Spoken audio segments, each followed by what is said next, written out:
Hello investors. In today's video, we will talk about that when the market recovers, which businesses will be in focus. And as there is so much uncertainty right now, what should be your strategy? As we know, for the last 1.5 years, the market has been facing one negative event or another, from the FII sell-off to Trump's tariffs, or now the Iran, Israel, and US war. The patience of many investors is also running out. But you have to move forward with the mindset of an optimist investor that we don't know when, but eventually things will get better. Otherwise, you won't be able to survive such a long bear market period. But whenever the market goes up, it is not necessary that your portfolio will also go up. There is no guarantee of this, because every new bull market brings new set of winners. And if you are sitting with corrected stocks of previous bull run, for example, railways, EPC or EMS businesses, where fundamentals and growth opportunities have already deteriorated, then you cannot expect the same old performance. Therefore, this is a very good time to rebalance your portfolio. All businesses have corrected because, see, both good and the bad are available at discounts. Therefore, this is the right time to take money out of useless businesses and focus on good businesses. Because when the market recovers from here and institutional money comes back, only those sectors or stocks will trend where growth opportunities and fundamentals are good. So in today's video, we will talk about portfolio rebalancing, what this rebalancing actually is, and how can you take full advantage of this correction by rebalancing your portfolio. With this, let's get started. So whenever we such a heavy correction in the market, the first tendency is always to buy the dip or average down. But since the market has been falling continuously for the last 1.5 years and people have been buying the dip, I wonder hardly anyone will have free fund left in bulk. If you have idle funds, that is a very good thing, well and good. You will find many good quality models trading at very low valuations. But even if you don't have more cash, you can still take advantage of this correction. You will see that whenever the market crashes, three categories of stocks or businesses come forward. First are those businesses that have some serious problems, such as certain water management, railways, or IT stocks. Second are those good stocks that have corrected due to temporary problem. This includes businesses like Parag Milk, which is in a downtrend due to rising milk prices, and also those stocks that have corrected due to the war. They either have exposure in the Middle East, meaning their business comes from there, or they are export oriented businesses impacted by flight cancellations or say rising shipping freight. Third, you can include those businesses that are structurally very good but have corrected simply because of the broader market correction. If you think logically here, an investor should take money out of first category of stocks and put it into good stocks of the third category. But an opposite psychological tendency comes into play, which is called loss aversion. If someone is sitting on a 40-50% loss in a useless stock, they stay in denial. They think it is a temporary loss and it will recover in the long term. Investors are afraid to book that loss. But important thing that you have to understand, or they have to understand, is that if a business is facing problems, it is better to book the loss and move on. Think it this way. For example, if you invested 100 rupees and after a 50% loss, it became 50 rupees. You will need to earn 100% return from here to recover your money. But if the company itself is struggling right now, how it will give you that 100% return, right? So what is important thing here? Earning a 100% return. So you should be concerned with recovering your amount even if there is another new business. But in the loss aversion tendency, the pain of booking a loss in the current investment feels greater than the thought of a gain in another stock. So you have to avoid that psychology. Now let us talk about the first category of stocks again, where there are actually significant problems. But keep in mind, these are not buy-sell calls at all. We are just discussing the problems within the businesses. So first you have solar pump stocks like Oswal pumps and Shakti pumps. Recently, many small state-level businesses have entered the solar pump sector. Competition has gone up because of them, and they are entering and giving cheap bids in tenders, which has brought down margins in the entire sector. Similarly, if I talk about EMS players like Keynes, Dixon, or PGEL, their results have been quite disappointing and they do not justify their valuations at all. And the problem with AC manufacturers is that even if this year's summer season goes well, they might still not trend because a lot of unsold inventory, AC inventory, is already there at the dealer level. On the other hand, with water management businesses, the problem is that they did the work, but payments are not being processed on time by the government. So there are working capital issues over there. If you want to bid for a new project, you don't have the funds because the previous money has not arrived yet.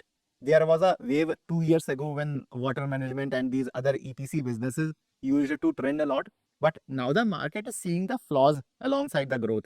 With working capital issues and payment delays, I don't think market will give them the premium valuation they used to receive 2 to 3 years ago. And as for IT stocks, I have already said this multiple times on our channel that with the arrival of AI, the billing of these companies will reduce. Work that previously required, say, 5 engineers can now be done by one or two. Consequently, the client will also ask for lower charges, right? And AI is just a recent problem. Even before that, earnings growth was barely there. So growth is also missing.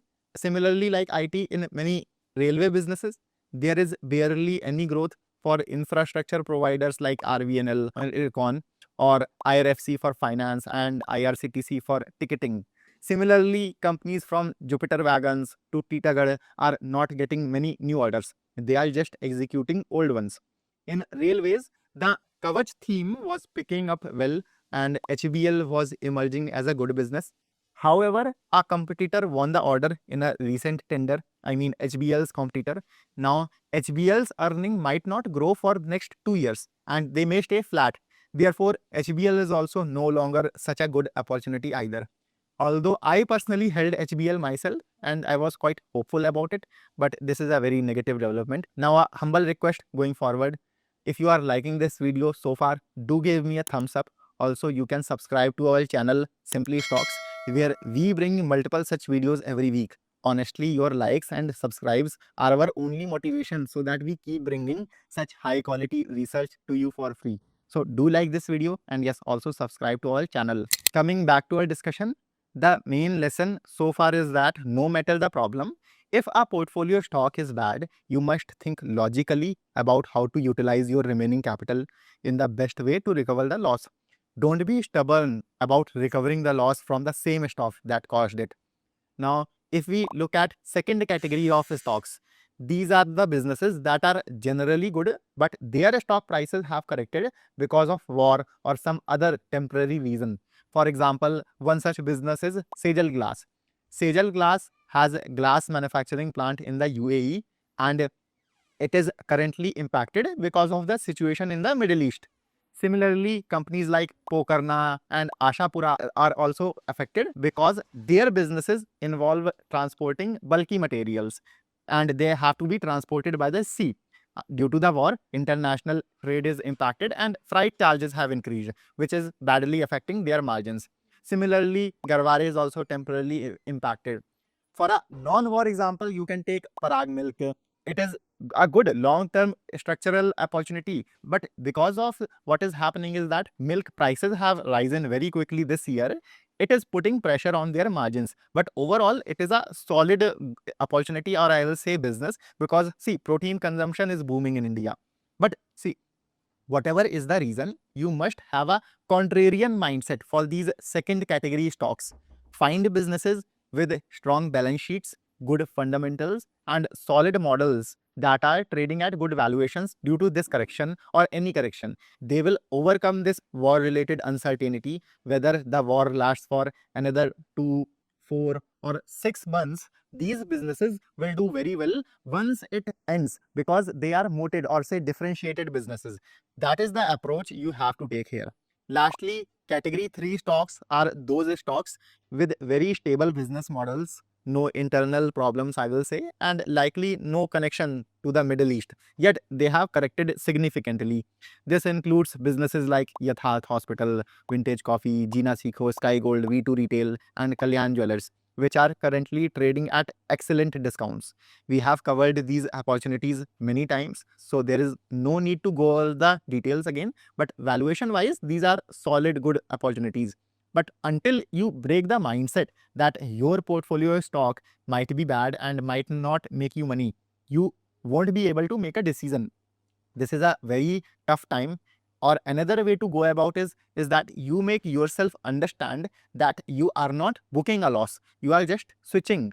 Say if you are sitting on a 50% loss and another stock is down 40% from its peak, you have essentially shifted from one train to another, because both trains are currently slow or say behind the schedule, but you know that this specific train has the chance to catch speed and get you to your destination on time. So you did not sell, you switched. So that is the one mindset you can take. But whatever you do, you have to make a call. Otherwise, you won't be able to benefit from this market correction. Because see, the biggest misconception right now is that all stocks will recover together when the market recovers. They won't. Businesses with good valuations, strong models, and solid growth prospects will do better, and they will perform the best. Or think of it this way: the market will recover when institutional money returns. Why would institutions want to go into IT, water management, or solar pump stocks when there are so many issues over there? They will go towards the business models that are performing well and have better growth prospects, right? So that is about it. Now, if you found this video interesting and if you did not like the video earlier, my humble request, please do so now. And yes, also subscribe to our channel. If you support us with your likes and subscribes, we will be able to bring more such videos for you. So do like this video and yes, subscribe to our channel. I will meet you in the next video. Happy investing.